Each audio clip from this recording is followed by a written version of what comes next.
unlearning.com with Coach Tafadzwa. And I always look forward to this session here. You can also join the conversation. Coach Tafadzwa is a life coach with over a decade of experience working with teenagers, preteens, and parents, both in Zimbabwe and abroad. He leads the Edutainment Center and has a popular book, My Dating App. And today we are talking about back to basics. It is part 2. Coach Tafadzwa, good morning.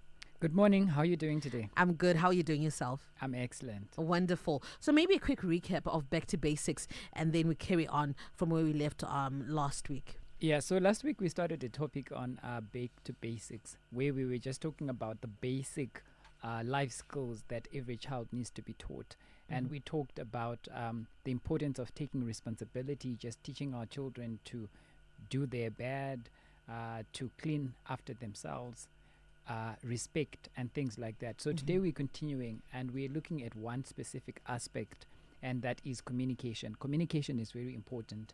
So you'll realize that when a child gets to their teenage, normally this is when there are a lot of arguments between children and parents. The communication is just bad generally.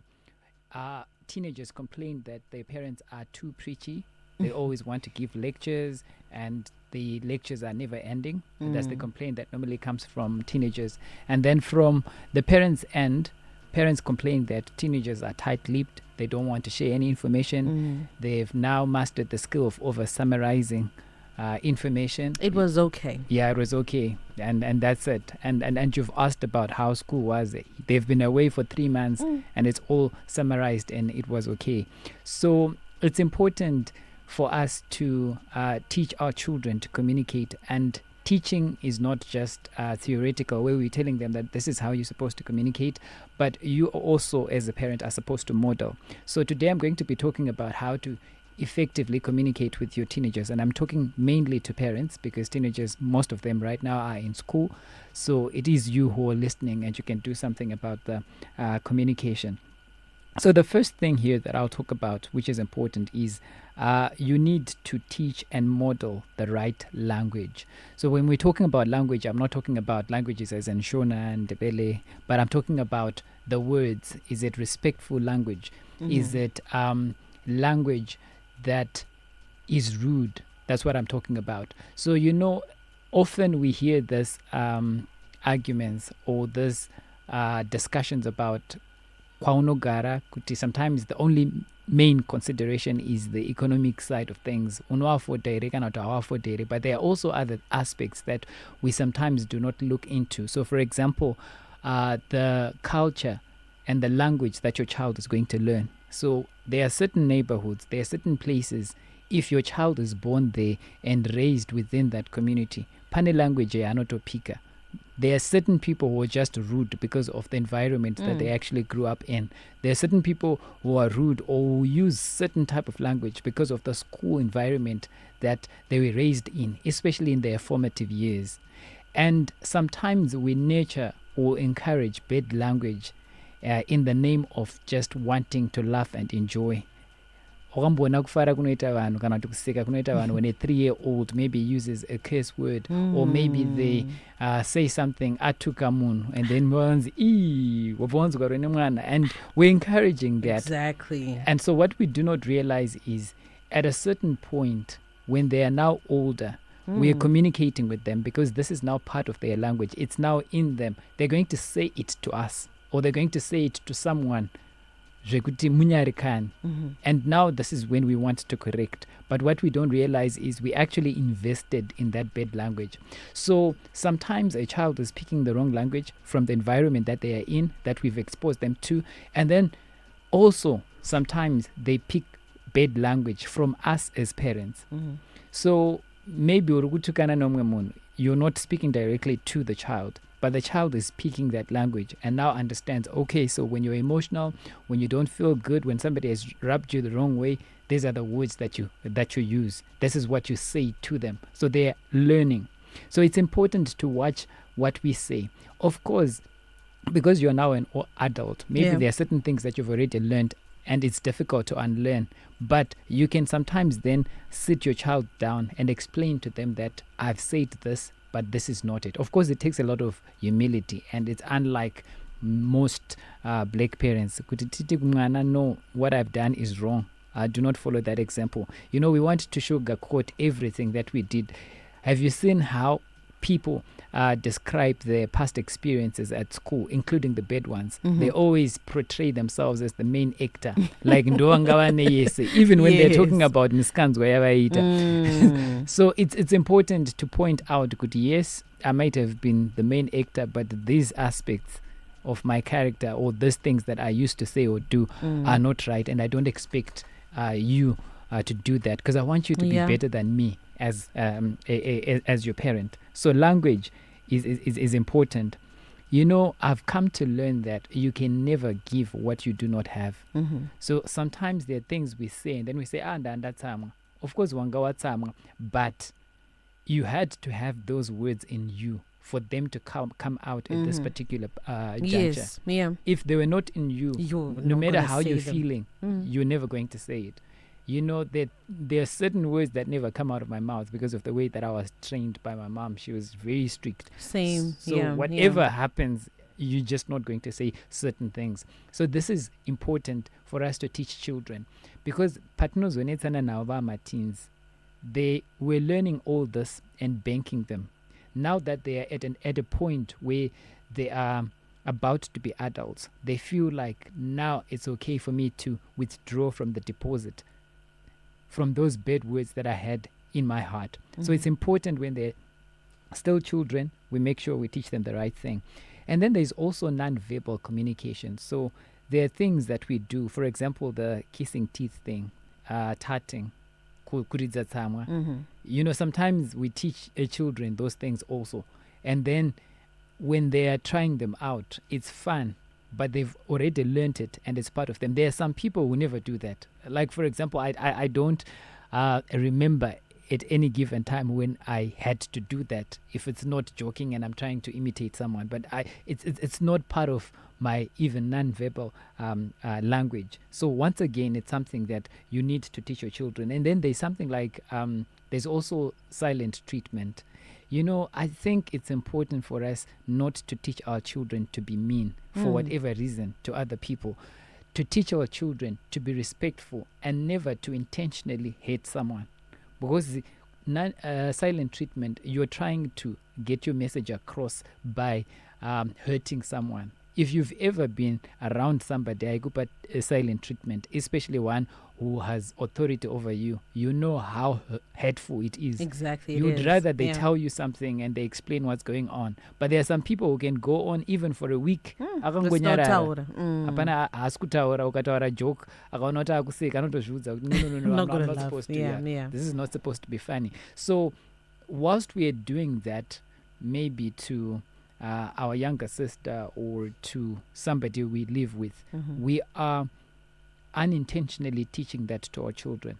And then now they're teenagers, we're trying to communicate with them. They learned that it's effective to give that silent treatment. So that's what they're also doing to you. And now it becomes hurtful. Then the next thing I'll talk about, which is important, that you need to practice as a parent and also to teach your children, is active listening, especially in this day and age where there's so many gadgets. Sometimes it's difficult to be present. So you are there, but you're on your phone. You're trying to reply a message. You're trying to follow your... multitasking. Yeah, multitasking, all of that. So you miss what you're being told. Yes. And listening is not just hearing. Listening is understanding what's being said. Because unogona kunzwa zvataurwa, but where you're supposed to express maybe empathy, all right, and then you continue like that, and the person who's trying to explain things to you now will just realize you're not paying attention, and the next time you want them to talk to you, they no longer want to talk to you. So when your child is still younger and they're coming back to you and they want to tell you everything that happened at school, be there, be present. It may not be every day, but at least choose some days where you're actually present. You're listening to them. You're listening with your eyes. You're listening with your ears. You're listening with your voice. You know, those ums, when they come in, they are reassuring. They are encouraging. So when you do that, mwana ajaira kuya chukudza my issues are. So even when they get to teenage, they know that I can come to my mom, I can come to my dad, and they're going to be there, they're going to be available, and they will listen. So it's important to listen and be curious enough to understand and not to listen to respond. So we tend to think we've been there, we've been teens, we've been children, and we understand what they're going through. Therefore, akatongotaura something, I know where they're going. We feel like trukuona movie yatakamboona kudhara and we know what's going to happen, but that's not it. We need to be curious, because it's easy to guide when you understand exactly what is happening, but you can't guide when you don't know what's happening. Maybe there's actually an issue. Maybe your child is going through a problem. How many times have somebody maybe committed suicide, and then after that we'll be like, aidi kutaura. Maybe they were actually trying to speak, and you were not listening. Yeah, you're not listening. You didn't take it seriously. So it's important to listen actively. And if you are listening actively, your child will also learn to respect others and listen actively to you. So like I've said, many teens would say, our parents are always giving lectures.